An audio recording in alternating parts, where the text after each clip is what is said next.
Hello বন্ধুরা, আশা করি তোমরা সবাই ভালো আছো। আমিও মোটামুটি ভালো আছি। আজকে আমি তোমাদের সামনে একটা রেসিপি নিয়ে এসেছি। এখন কাঁঠালের দিন, তাই আমি কাঁঠালের বীজের ভর্তার রেসিপিটা আমি তোমাদের সাথে শেয়ার করব। দেখো, এগুলো হচ্ছে কাঁঠালের বীজ। এগুলোকে আমি গোটা গোটা থেকে হাফ হাফ করে কেটে নিয়েছি, নিয়ে সাদা অংশটা ছাড়িয়ে নিয়েছি। নেওয়ার পর আমি 3-4 ঘন্টা জলে ভিজিয়ে রেখেছিলাম। জলে ভিজিয়ে রাখার পর এবার কলতলায় নিয়ে গিয়ে আমি কলতলার মেঝেতে আমি ভালো করে খোসাগুলোকে ভালো করে ছাড়িয়ে নিয়েছি। এভাবে ঘষে ঘষে ছাড়িয়ে নিয়েছি। বেশ সুন্দর ছাড়ানো হয়ে গেছে। ছাড়ানো হয়ে যাওয়ার পর আমি কিন্তু 4-5 বার কিন্তু ভালো করে ধুয়ে নিয়েছি। ধুয়ে নেওয়ার পর একটা বাটিতে নিয়ে নিলাম।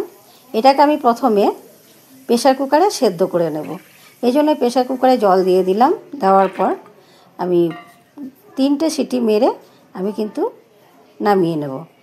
দেখো, 3টে সিটি মারার পর এভাবে সেদ্ধ হয়ে গেছে। এরপরে আমি ওভেন জ্বালিয়ে আমি কড়াই বসিয়ে 2 চামচ সর্ষের তেল দিয়ে 4-5টা শুকনো লঙ্কা ভেজে নিচ্ছি। শুকনো লঙ্কা ভাজা হয়ে গেছে, তুলে নিচ্ছি। এরপরে ওই কড়াইতে আমি 5-6টা রসুনের কোয়া আর 2টো পেঁয়াজকে আমি এভাবে কুচি করে কেটে নিয়েছি, ওইগুলো দিয়ে ভালো করে ভেজে নেব। বেশ লাল লাল করে আমি ভেজে নেব। লাল লাল করে দেখো ভাজা হয়ে গেছে। এবার আমি তুলে নেব।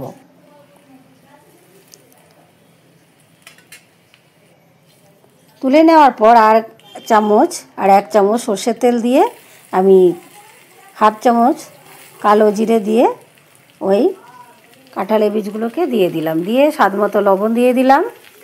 আর দিয়ে দিলাম হাফ চামচের থেকেও কম হলুদ, আর হাফ চামচ দিয়ে দিলাম কাশ্মীরি লঙ্কার গুঁড়ো। কাশ্মীরি লঙ্কা গুঁড়ো দিয়ে বেশ নেড়ে চেড়ে ভেজে নেব কাঁঠালের বীজগুলোকে।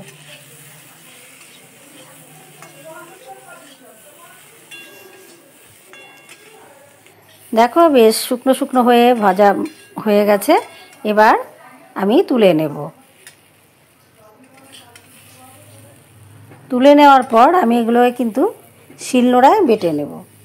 তাই শিলনোড়াকে ভালো করে আমি ধুয়ে নিয়েছি।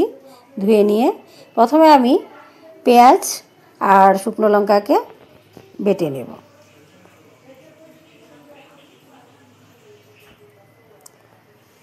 যারা কাঁঠাল পছন্দ করে না তারা কিন্তু অবশ্যই কাঁঠালের বীজটা এভাবেই তোমরা করে খেও, দারুণ টেস্ট লাগে। এর সাথে কিন্তু অবশ্যই শুকনো লঙ্কা ভেজে দিতে হবে, আর রসুন পেঁয়াজ তো থাকবেই। নিরামিষও করা যাবে। নিরামিষ যদি করো সামান্য কালো জিরা তো দিতেই হবে, আর শুকনো লঙ্কাটাও অবশ্যই দেবে।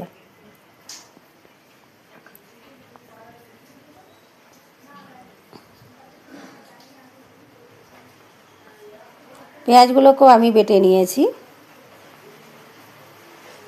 পেঁয়াজগুলো বেটে নেওয়ার পর এবার আমি কাঁঠালের বীজগুলোকে বেটে নেব।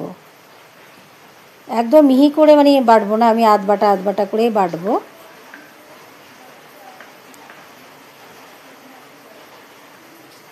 কাঁঠালের বীজ দিয়ে 2-3 রকমের রেসিপি করা যায়। এটা আমরা আবার মাছ দিয়েও করি, আবার মাছের মাথা, চিংড়ি মাছ এসব দিয়েও করি। খুব ভালো লাগে খেতে।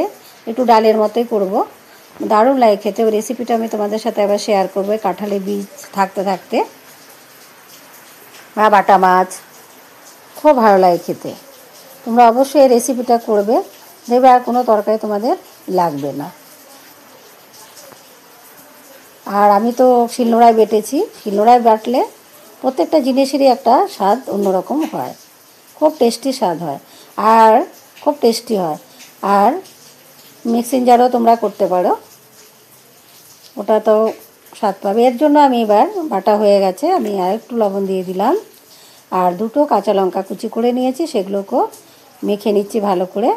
পেঁয়াজ, রসুন আর কাঁচা লঙ্কা কুচি করে নিয়ে সব আমি মেখে নিচ্ছি।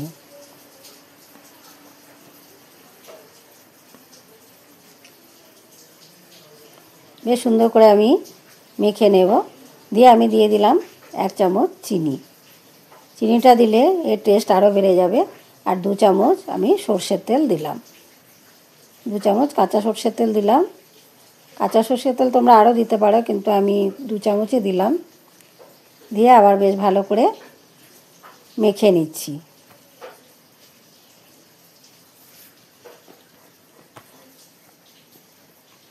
এত টেস্ট মানে কি বলবো, তোমরা করে দেখো।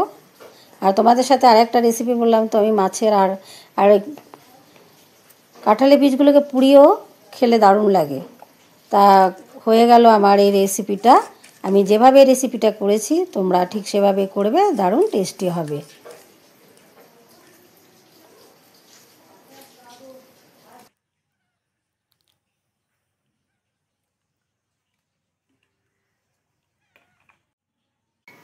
এই ভিডিওটি যদি ভালো লেগে থাকে লাইক করবে, শেয়ার করবে, আর কমেন্ট করে জানাবে তোমরা কী কী রেসিপি দেখতে চাইছো। আমি অবশ্যই দেখানোর চেষ্টা করব। আর আমার চ্যানেলটিকে তোমরা সাবস্ক্রাইব করে দিও নিত্য নতুন রেসিপি পাওয়ার জন্য। ধন্যবাদ।